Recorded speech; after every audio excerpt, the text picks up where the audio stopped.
Hyderabad నాంపల్లిలోని CCLA కార్యాలయాన్ని ఆకస్మికంగా తనిఖీ చేశారు మంత్రి పొంగులేటి శ్రీనివాసరెడ్డి. భూ పరిపాలన వ్యవస్థను మరింత పారదర్శకంగా అందించడానికి revenue, stamps and registration, survey విభాగాలను ఒకే ప్లాట్ఫామ్ మీదకు తీసుకువచ్చి భూభారతి పోర్టల్తో అనుసంధానం చేస్తున్నామని ప్రకటించారు. వచ్చే జనవరి నెలలో ఆధునీకరించిన ఈ వ్యవస్థను ప్రజలకు అందుబాటులోకి తీసుకొస్తామని తెలిపారు.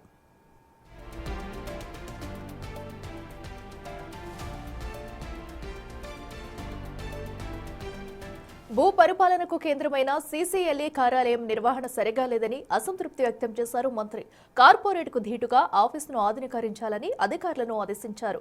వచ్చే నెలలో మరోసారి కార్యాలయాన్ని తనిఖీ చేస్తానని, అప్పటి వరకు కొంత మార్పు కనిపించాలని అన్నారు మంత్రి పొంగులేటి.